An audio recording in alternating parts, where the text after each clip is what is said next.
Pardon. Là, donc, je lis le rapport du docteur Philippe Nicot, donc médecin généraliste. Donc, M. Nicot a structuré son rapport autour des questions suivantes. Quelles sont les données d'efficacité? Quels sont les risques liés à ces traitements? Quelle semble être leur place dans la prise en charge des patients, y compris en termes d'impact sur l'organisation des soins, effets structurants? Et puis, donc, il propose une conclusion. Alors, ce que je vous propose, c'est de passer en revue son rapport, peut-être de le détailler pour les données d'efficacité pour le donépésil, Oui. et aller plus vite pour les autres produits, c'est-à-dire lire sa conclusion, et de sorte que je puisse vous lire l'intégralité de son rapport, qui est quand même assez conséquent, et puis au besoin, je pourrais faire part de sa position si ensuite il y a des débats sur un point particulier qu'il a apporté des éléments de réponse. Peut-être, comme nous connaissons bien le contenu de ce rapport, peut-être privilégier la lecture des éléments qui n'ont pas été détaillés ou qui ne l'ont pas encore été par nos experts présents. Trop difficile, je sais que ce n'est pas facile de...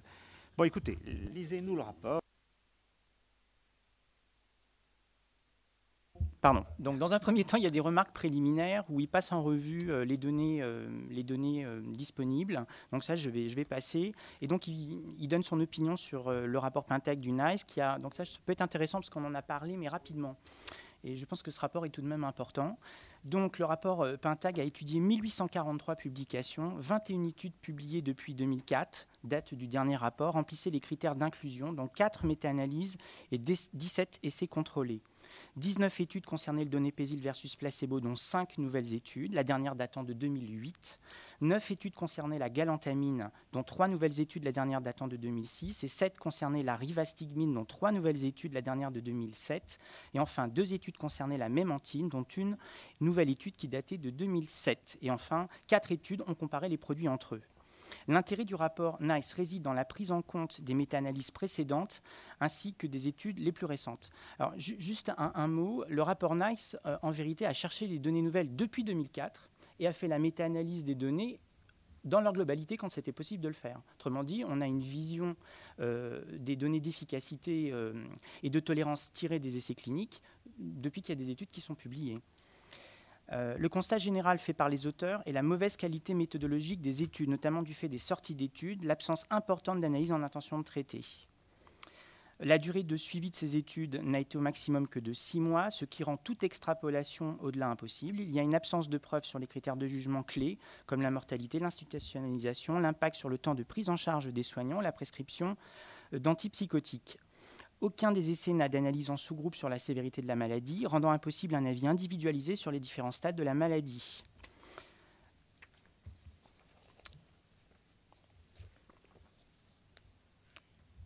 À noter aussi qu'une évaluation médico-économique a été faite par le NICE, donc on ne l'a pas commenté, mais on note simplement que cette évaluation médico-économique ne prend pas en compte les coûts liés aux effets indésirables. Les effets indésirables n'ont pas été intégrés dans le modèle de Markov qui a été utilisé pour l'évaluation médico-économique. Monsieur Nicot fait également mention en avril 2011 d'un travail publié par l'équipe Lund-Schneider qui a donc évalué l'intérêt de la mémantine. Donc, sur la base de 3 essais versus placebo, ces essais avaient inclus 431 patients ayant une maladie d'Alzheimer légère et 697 ayant une maladie d'Alzheimer modérément sévère. Il n'y a aucune différence sur aucun des critères de jugement entre la mémantine et le placebo, stade léger de la maladie. Concernant le stade modéré, les preuves sont très minces et sans pertinence clinique. Amélioration de 1,33 points à la DASCOG et de 0,16 points au CBIC+, et pas d'amélioration à l'ADL et au NPI. Compte tenu de ces éléments, j'estime que les études d'efficacité analysées par le Pintag pour le NICE sont les plus complètes et les moins attaquables. La dernière analyse de Schneider apporte des éléments d'analyse supplémentaires sur la mémantine. Donc, concernant les données d'efficacité, je vais vous lire simplement les données pour le donépésil, puisqu'en pratique, je pense que c'est le produit qui a le plus de données. C'est le plus ancien aussi. 19 études ayant inclus 4256 patients concernent le donépésil versus placebo, dont 5 nouvelles études, la dernière de 2008. Ces essais contrôlés randomisés sont de mauvaise qualité. Aucun des résultats n'a été analysé en intention de traiter. Les 5 nouvelles études sont des petits essais. Le plus important a inclus 90 patients. Ces 5 études totalisent 209 patients. La qualité spécifique des 5 dernières études a été analysée selon une échelle de qualité de 10 critères. Et donc la qualité est plutôt médiocre, je passe. Donc le NICE conclut que ces nouvelles études montrent une amélioration moyenne de 2,9 points sur 70 points de la DASCOG, de 1,2 points sur 30 points du MMSE. Seule l'étude de Peng montre un bénéfice minime sur le retentissement des activités quotidiennes et un bénéfice comportemental minime. C'est un petit essai, 90 patients, qualité méthodologique notée 4 sur 10 et dont l'analyse n'a pas été faite en intention de traiter. Il n'y a aucune étude ayant montré un impact sur la mortalité ni sur le retard à l'entrée en institution. De ces données, je conclus que s'il existe un effet du donépésil, il est minime et très incertain du fait de l'absence d'analyse en intention de traiter. Ce défaut d'analyse en intention de traiter nécessite une explication. 2 des 5 études sont décrites comme étant en ITT partielle. Cependant, pour l'une de ces études, 76 patients ont été randomisés après élimination de 41 décrits comme placebo-répondeurs. Les résultats finaux portent sur 51 patients. Et il y a un certain nombre de perdus de vue. Si effet il n'y a pas de traduction cliniquement pertinente sur le plan clinique puisque l'amélioration de la DAS-COG reste inférieure à 4 points. Donc ensuite, la même analyse a été faite pour la galantamine, pour la rivastigmine et pour la mémantine. Ce qu'on peut en déduire, et là je résume, c'est qu'il y a des effets constants sur la cognition, sauf pour la mémantine où il faut vraiment chercher, comme l'a expliqué M. Mintz, il faut recourir à un traitement statistique très poussé pour trouver une efficacité. Vous avez trouvé la bonne expression. Mais par contre, il y a des effets également qui semblent très très modestes pour les activités sur la vie quotidienne et qui sont pas établis dans ces études ou très incertains sur les troubles du comportement. Et puis donc pas de résultats pour aucun des produits sur les critères les plus durs, cliniquement parlant. Donc, au total, de ces études concernant les médicaments spécifiques de la maladie d'Alzheimer, nous concluons qu'il y a un effet sur les fonctions cognitives, n'atteignant pas à la DAS-COG une amélioration de 3 points. Pour que les patients soient considérés comme répondeurs, il faut une amélioration de 4 points. L'association de la mémantine aux anticholinésterasiques n'apporte aucun bénéfice. Donc, effectivement, dans le rapport Pentag, il y a également prise en compte des études des médicaments les uns contre les autres. Donc là, j'ai passé, puisque aucune étude ne permet de distinguer l'efficacité d'un produit supérieur ou pas à un autre. Idem en termes de tolérance. Et il y a également des études qui ont évalué l'intérêt de la bithérapie, associer la mémantine à un inhibiteur de l'acétylcholinestérase par rapport à la prise d'un inhibiteur de l'acétylcholinestérase. Et là, ces études, et il y en a des nouvelles, ne permettent pas de conclure à l'intérêt de la bithérapie. Dans l'étude de comparaison directe entre 2 anticholinésterasiques, la rivastigmine et le donépésil, le nombre de perdus de vue très important, il représentait 40% en raison des effets indésirables. C'est en fait l'étude la plus longue dont on dispose. 2 ans de suivi, plus de 1000 patients, 1000 patients environ. Donc, dans l'étude de comparaison directe entre la rivastigmine et le donépésil, le nombre de perdus de vue très important, de plus de 40% en raison des effets indésirables, laisse penser que ces effets indésirables auraient été sous-estimés dans les études versus placebo. Alors ensuite, M. Nicos pose la question, comme ses collègues, de l'efficacité de ces produits dans des sous-groupes de patients répondeurs. Et donc, il se pose la question de savoir si ces patients ont été évalués. Peut-on les repérer? A-t-on évalué leur efficacité? Donc l'hypothèse qui est reprise dans les résumés et caractéristiques des produits est fondée sur des analyses a posteriori. Elle est également évoquée dans des études de cohorte. Du fait de la définition de ces niveaux de preuve, il ne s'agit que d'hypothèses qui n'ont fait l'objet d'aucune étude dans des essais cliniques menés spécifiquement. Le Pentag, du fait de la solidité de ses critères d'inclusion, n'a inclus aucune étude ayant réalisé l'une de ces analyses en sous-groupe. Alors ensuite, M. Nicos s'est livré à une recherche sur des bases de données des études en cours avec les différents produits, et il n'a retrouvé aucune étude qui évalue l'efficacité de ces produits chez les patients répondeurs. Et donc, il en conclut que l'évaluation des produits chez les patients répondeurs n'est pas documentée.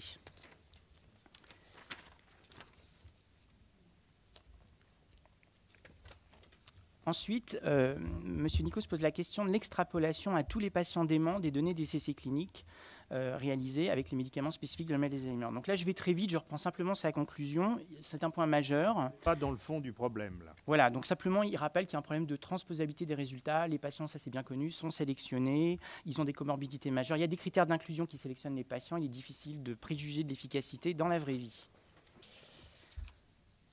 Il signale également les arrêts qu'il considère comme fréquents ou très fréquents pour effets indésirables. Il rapporte donc les résultats de l'étude, d'une des études, celle qui a porté sur 994 patients, avec un taux d'arrêt de traitement de 42%. Alors voilà pour les données d'efficacité. À noter, oui, un dernier point concernant les arrêts très fréquents. Il y a une étude qui est en cours, qui a été demandée par les Américains, en fait, la HRQ.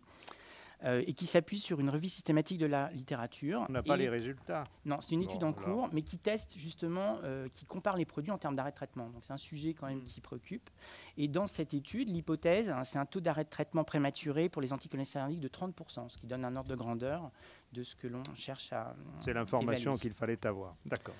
Ensuite, donc là, M. Nicot a fait un gros travail sur les risques liés à ces traitements, parce que l'efficacité est modeste, très modeste, mal établie.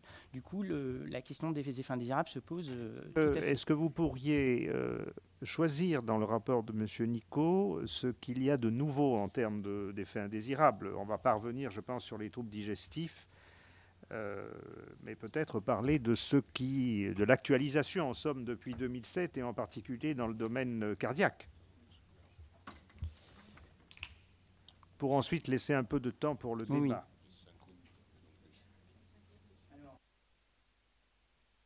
D'une part, il passe en revue les informations du RCP où on ne retrouve pas que les troubles digestifs. Il y a aussi des troubles neurologiques, psychiatriques qui sont décrits, et donc il y a des troubles cardiovasculaires qui sont également décrits. Il y a aussi des effets extrapyramidaux qui sont définis comme rares en termes de fréquence, mais qui sont aussi décrits. Alors ensuite, donc, il rapporte les données qui étaient connues avant 2007, donc je vous en fais grâce. Peut-être là. Oui, enfin, nos experts ici présents pourront les évoquer. Voilà, simplement je note qu'avant 2007, il y avait des signaux assez faibles en dehors des troubles digestifs qui émanaient de centres de pharmacovigilance français et internationaux notamment. Il y avait des revues qui avaient été faites qui suggéraient effectivement qu'il pouvait y avoir des problèmes. À noter qu'en 2006, par exemple, l'Agence européenne du médicament avait fait état de 3 cas de rupture de l'œsophage. Donc c'est très rare, mais ce sont des troubles digestifs gravissimes. Je pense qu'il est convenable d'en faire état. Donc des vomissements intenses liés à la rivastigmine qui avaient conduit à des cas de rupture de l'œsophage. Mais c'est un effet indésirable qui est extrêmement rare, clairement. Alors les données nouvelles. Donc il a considéré s'il y avait des signaux de mortalité. Donc là, sa conclusion, puisque je dois vraiment très résumer, c'est que la question se pose. Clairement, la question se pose de la surmortalité. On ne peut pas conclure à une surmortalité, me semble-t-il, au vu de son rapport et au vu d'ailleurs des travaux qu'on a fait nous-mêmes. Mais effectivement, dans les RCP, la question est discutée. Et elle a été discutée dans des indications hors AMM, notamment au stade prédémentiel pour certains produits, et également dans des démences vasculaires. On sait que les patients qui ont un Alzheimer peuvent avoir une démence mixte, donc avec également des symptômes vasculaires. Ensuite, donc, je dirais que le point clé sur les effets indésirables, ça concerne effectivement les effets cardiovasculaires. Donc, les bradycardies, tout d'abord. Donc, les bradycardies sont déjà décrites dans les résumés des caractéristiques des produits comme des effets indésirables fréquents pour la plupart des produits.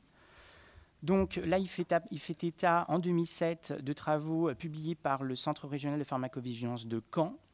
Donc je vous passe les résultats, je vous donne simplement En 2007, les Allemands également ont rendu un rapport public où on retrouvait effectivement des troubles cardiaques, des syncopes, des blocs auriculo-ventriculaires, des arrêts cardiaques. Alors, difficile évidemment d'imputer, il y a des comorbidités, ce sont des études où les facteurs de confusion sont multiples.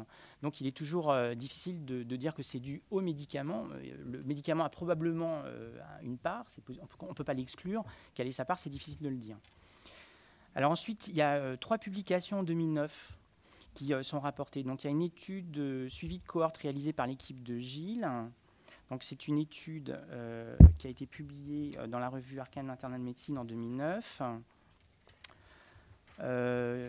Donc c'est un suivi de 3 ans entre avril 2002 et mars 2003 auprès des résidents de l'État d'Ontario, donc on est au Canada. Donc, ils ont constitué une cohorte de 19 803 patients déments traités par anticholinésterasiques et puis un groupe témoin de 61 499 patients déments et sans médicaments. Et donc, je vais très vite. Il y a eu un travail fait pour essayer de contrôler, de tenir compte des facteurs de confusion. Enfin, ce qui ressort de cette étude, c'est que les résultats montrent que sont plus fréquents pour les patients sous anticholinésterasiques les hospitalisations pour syncope, les visites à l'hôpital pour bradycardie, les poses de pacemaker, les fractures de jambes. Ces résultats persistaient après ajustement sur un certain nombre de facteurs de comorbidité. Ensuite, il y a une étude cas témoin de Park Willy qui conforte ce résultat. Cette étude a été réalisée de janvier 2003 à mars 2008, là encore dans l'État d'Ontario, et là encore sur la question des hospitalisations pour bradycardie. Les anticholinésterasiques seraient à l'origine d'une multiplication par 2 du risque d'hospitalisation pour bradycardie au cours des 3 premiers mois de traitement selon ce travail. Enfin, en 2009, il y a une cohorte par l'équipe de Hernandez, réalisée en Nouvelle-Angleterre, réalisée entre janvier 1999 et juin 2007, et qui identifie également un surrisque de bradycardie. Je passe sur les résultats. Donc les signaux digestifs, je n'en parle pas plus. Bon, il y a également un travail qui est fait sur la mémantine. Bon, on a détaillé, bon, je passe aussi. Alors ensuite, donc, il y a une discussion sur les risques liés aux interactions médicamenteuses. Donc, par exemple, l'équipe du Centre régional de pharmacovigilance de Toulouse en 2007 qui a publié une étude jusqu'au 31 mars 2006. Les effets indésirables imputables aux anticholinésterasiques ont été analysés par 2 spécialistes de ce centre. Donc là, on retrouvait dans un certain nombre de cas des effets indésirables graves liés aux interactions médicamenteuses. Et parmi les cas sévères, donc, on retrouvait des effets indésirables cardiovasculaires et des effets indésirables neurologiques, par exemple de la confusion. Il fait également mention des interactions médicamenteuses. Alors, il faut aussi signaler qu'une étude a été faite par les centres régionaux de pharmacovigilance, coordonnés par l'Agence française de sécurité sanitaire des produits de santé, par l'APSAPS. Elle s'inscrivait d'ailleurs dans le cadre du plan Alzheimer, c'est l'étude PEMA. Et cette étude a évalué la prévalence des effets indésirables en France métropolitaine chez les patients ayant une maladie d'Alzheimer ou un syndrome démentiel apparenté. Donc, de cette étude, on trouve qu'il y a des effets indésirables qui ne sont pas très fréquents, que ces effets indésirables peuvent être graves, je résume beaucoup là, et qu'ils sont graves et selon les auteurs de ce travail, donc ils peuvent être à l'origine de troubles de l'équilibre tensionnel, de chute. Ils sont la conséquence souvent, enfin ils peuvent être la conséquence de surdosage médicamenteux et ils sont jugés dans 47% des cas évitables sur 60% de dossiers évaluables. Cette étude concerne différents médicaments, pas seulement les médicaments de l'Alzheimer. Mais les médicaments indiqués spécifiquement dans le traitement de la démence et à l'origine des fins indésirables représenteraient 30% selon cette étude, enfin 28,9%. Alors, il y a eu des commentaires qui ont été faits sur cette étude par M. Nicot qui me semblent intéressants. Donc, d'abord, les auteurs de ce travail, ils le rapportent, avaient rappelé la sous-notification des effets indésirables. C'est un problème chronique, mais il faut l'avoir en tête. Ensuite, il faut noter que cette sous-notification est aggravée par le biais de recrutement. Donc là, il y a une discussion un peu technique sur la façon dont l'étude a été conduite. Le principal point que je sortirai de cette analyse, c'est le fait que les patients qui ont été pris en compte n'étaient pas suivis par leur médecin généraliste. Donc pour lui, il pense que c'est un problème. C'est des patients qui étaient pris en charge dans des structures dédiées à la prise en charge de la maladie d'Alzheimer. Donc on peut poser la question de la représentativité de ces résultats à une population plus large. La question est posée. Alors par ailleurs, M. Nicot, ça je pense que c'est un point intéressant aussi, note que le rapport s'appuie sur une analyse d'imputabilité et que cette analyse d'imputabilité, alors c'est technique mais c'est quand même intéressant, est discutée, son intérêt est discuté. Un rapport de l'IGAS avait considéré que ce n'était pas forcément la meilleure stratégie pour évaluer la fréquence des effets indésirables. Donc c'est aussi à mettre en perspective pour la lecture de ce rapport. Et puis, M. Nicot notait aussi qu'un certain nombre de publications dont j'ai fait état, les publications notamment canadiennes, qui paraissent intéressantes, ne sont pas mentionnées dans le rapport d'étude PEMA. Il faut aussi noter que nos collègues de l'APSAPS nous ont indiqué que ce rapport PEMA était qu'il y aurait un complément à ce rapport PEMA et qui est attendu à la fin de l'année. Donc, il y aura peut-être d'autres informations. Est-ce qu'on peut en venir à la conclusion générale de M. Nicot ? Son point de vue général, que faut-il penser globalement de ces médicaments et de leur maintien ? Alors, juste avant, mais en 2 secondes, il faisait aussi référence, parce que ça me semble intéressant aussi, c'est un point qui n'a pas été indiqué, c'était simplement les professionnels qui s'interrogent. Donc, il rapportait effectivement un congrès de cardiologues qui s'est interrogé sur les problèmes des effets indésirables cardiovasculaires. Il s'intéressait aussi à la position, il a rapporté la position des sociétés savantes de médecine générale qui se sont aussi inquiétés de l'appréciation de la taille des faits. Et puis, il rapportait aussi une publication récente de la revue Prescrire et de la revue Médecine, qui posait également la question des effets indésirables au regard de l'efficacité.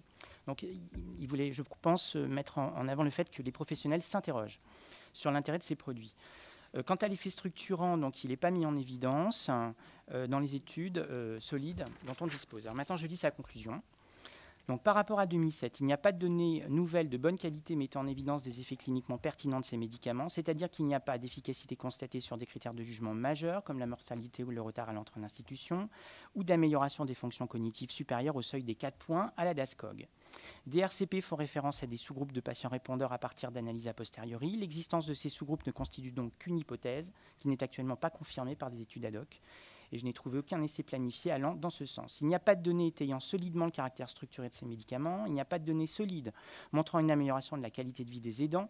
Il n'y a pas de données solides montrant un ralentissement de la maladie. Il existe des données d'assez faible niveau de preuve d'une aggravation des troubles cognitifs légers. Les essais cliniques réalisés montrent qu'il y a environ 30% de sorties d'études en raison des effets indésirables. Dans un contexte de sous-notification des effets indésirables, il y a des données convergentes montrant des risques d'effets secondaires sérieux et parfois mortels. Ces risques sont aggravés du fait des très fréquentes comorbidités et du haut risque d'interaction médicamenteuse. La nécessaire gestion de ces risques aboutit à un surcroît de surveillance et d'examens médicaux. Ces malades sont médicalement pris en charge car ils ont fréquemment des comorbidités associées. La pierre angulaire de la prise en charge de la maladie d'Alzheimer est non médicamenteuse. N'ayant plus à gérer les risques de ces médicaments anti-Alzheimer, la tâche des médecins généralistes en sera plus facile. Il n'y aura donc pas de dégradation de la qualité de vie, de la qualité de la prise en charge en l'absence de ces médicaments spécifiques de la maladie d'Alzheimer. Le fardeau de santé publique est majeur compte tenu d'une prévalence et d'une incidence élevée, de l'impact de cette maladie sur la perte d'autonomie et sur la mortalité, de son retentissement physique, psychologique et financier sur les proches des aidants. Pour le soulagement de ce fardeau, nous ne pouvons pas compter sur l'efficacité des médicaments spécifiques de la maladie d'Alzheimer. Nous ne devons pas l'alourdir avec des effets indésirables parfois très handicapants. En tenant compte de ces éléments, de la gravité de la maladie et de l'absence d'alternatives médicamenteuses, le service médical rendu est insuffisant. M. Noni et à M. Auger ce qu'ils pensent du dossier.